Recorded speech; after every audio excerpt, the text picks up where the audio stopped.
이번에는 기본 마스터 브랜치 외에 새로운 브랜치를 만들어 보는 방법에 대해서 알아보도록 하겠습니다. 브랜치 또한 헤드 포인트를 개별적으로 가지고 있는데 이 부분도 같이 알아보도록 하겠습니다. 본 강의는 제가 집필한 교과서를 기반으로 진행합니다. 강의가 빠르거나 좀 부족한 점이 있다면 이 책을 이용하여 좀 더 학습하시면 많은 도움이 될 듯 합니다. 브랜치는 워킹 디렉토리 작업을 위한 가상의 폴더와 같습니다. 기시 처음 초기화될 때 워킹 디렉토리는 마스터 브랜치를 같이 생성하게 되고, 브랜치를 생성하기 위해서는 기준이 되는 브랜치 또는 커밋이 하나가 있어야지만 새로운 브랜치를 생성할 수가 있습니다. 깃은 새로운 브랜치를 생성할 때 기본적으로 마스터 브랜치를 기준으로 해서 새로운 브랜치를 생성하게 됩니다.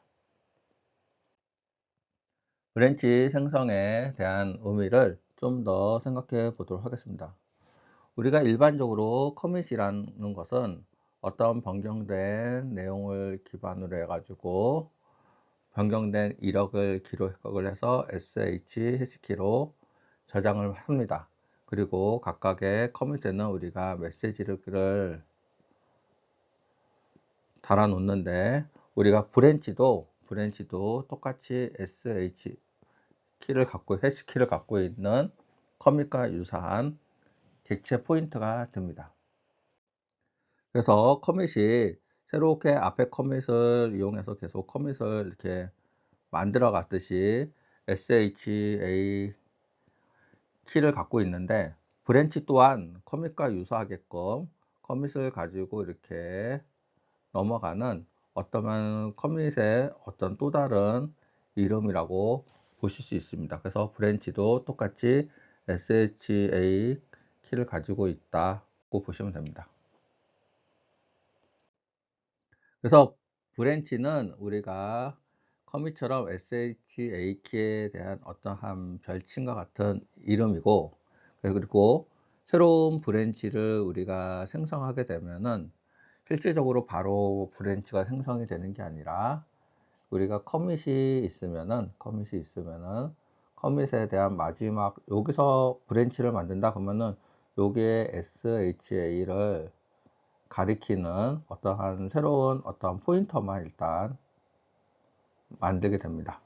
그리고 요게 커밋에 대한 sh1을 이용해도 되고, 요거하고 동일한 헤드를 이용해서 브랜치를 생성할 수가 있게끔 됩니다.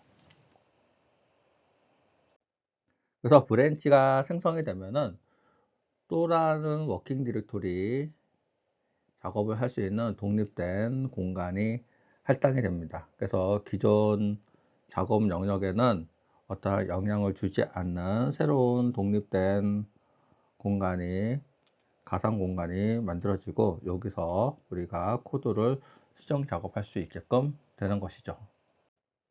그리고 우리가 브랜치를 만든다고 해서 실제 브랜치가 바로 만들어지는 게 아니라, 여기서 커밋이 이런 상태에서 여기서 우리가 새로운 브랜치를 이렇게 따 가지고 만든다 그러면은 요 마지막 커밋만 포인트만 갖고 있을 뿐이고, 실제적으로 이제 여기서 이제 작업을 쭉 하다가 이 작업을 내서 우리가 커밋을 하는 순간, 요 작업 내역을 커밋을 하는 순간 여기서 이렇게 연결된 브랜치 어떤 플로우가 바로 생기게 되는 것입니다. 예를 들어서 브랜치를 좀 더 설명해 보면은, 우리가 커밋 1이 있고 커밋 2가 있어요. 그리고 원래는 이제 커밋 3로 이렇게 가게끔 되는데, 우리가 여기서 새로운 브랜치를 만들겠다라고 하면 새로운 가지를 하나를 만들게 되는 거죠. 근데 가지를 만들 때 가지를 바로 만드는 게 아니라, 나는 여기서 가지를 만들 것이다 라고 해서 커밋일 때는 sh1 이 포인터 정보만 가지고 새로운 워킹할 수 있는 작업 명령을 이렇게 먼저 만들어 줍니다.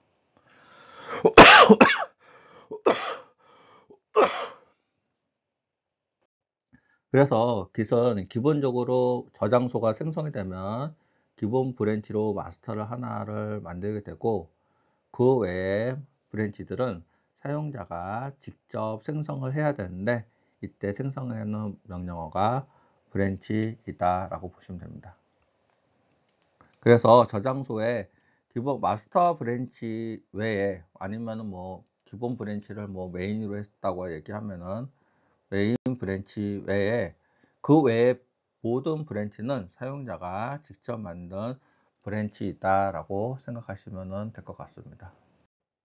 그리고 깃이 브랜치를 생성하는 개수는 제한이 없습니다. 그래서 필요한 만큼 언제든지 무한대로 브랜치를 생성해서 지정할 수 있고, 그 다음에 각 브랜치를 구별하기 위해서는 우리가 이름을 지정해 줘야 된다라고 하는 것입니다. 그래서 보통 커밋 같은 경우는 우리가 메시지와 뭐 내용을 가지고 구분한다고 하면은, 브랜치는 우리가 이름을 가지고 구분한다 라고 보시면 됩니다.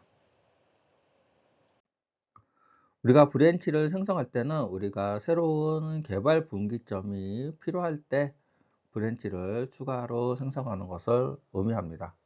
그래서 우리가 커밋을 이렇게 개발을 쭉 가다가 어느 순간에서는 새로운 기능이 필요한데, 여기서부터는 이러한 형태로 기능을 만들어 가는 거죠. 그 다음에 또 여기서도 이러한 기능을 계속 이렇게 만들어 가는 거죠. 그런데 이런 구조들이 우리가 나뭇가지와 같다라고 이야기를 하는 것이고, 그 다음에 여기에서 이렇게 분기가 될 때는 어떠한 특별한 뭐 이렇게 줘야 되는 의미가 있어야 되겠죠. 그 의미는 대부분 새로운 개발이 필요한 부분, 아니면 변경이 필요한 부분이라고 보시면 될 것 같습니다. 그래서 브랜치를 생성할 때는 브랜치 명령을 이용하면 된다라는 것이고, 먼저 git 브랜치하고 브랜치 이렇게 이름을 넣어줍니다. 이름을 넣어주면은, 이렇게 이름을 넣어주면은 현재 브랜치에서 현재의 마지막 커밋을 기준으로 해가지고 새로운 브랜치가 만들어지고, 그 뒤에다가 커밋을 집어넣으면은, 내가 커밋이 이렇게 진행이 되는데, 커밋이 없으면은 원래는 이게 마지막 커밋을 기준으로 해가지고 브랜치가 만들어지지만은, 내가 이렇게 특정한 지점을 이렇게 지정을 했다고 얘기하면은 여기서부터 브랜치를 이어서 만들어 갈 수 있게끔 됩니다. 그래서 이걸 다시 한번 그림을 통해서 설명하면은, 이렇게 커밋이 이렇게 진행할 때 마지막 커밋에서는 마지막 커밋을 가리키는 헤드가 이렇게 있겠죠. 그러면은 커밋을 우리가 git 브랜치 뭐 AA라고 뭐 브랜치 이름을 지정했다 그러면은, 이 AI란 브랜치는 마지막 커밋을 가리키는 이 헤드를 기준으로 해서 딱 만들어지는 거고요. 그 다음에 요 뒤에다가 커밋 값을 집어넣으면은, 요 커밋을 기준으로 해가지고 브랜치를 만들 수 있다 하고 보시면 될 것 같습니다. 잠시 휴식을 취하고 다음 과정으로 학습을 계속 진행해 보도록 하겠습니다.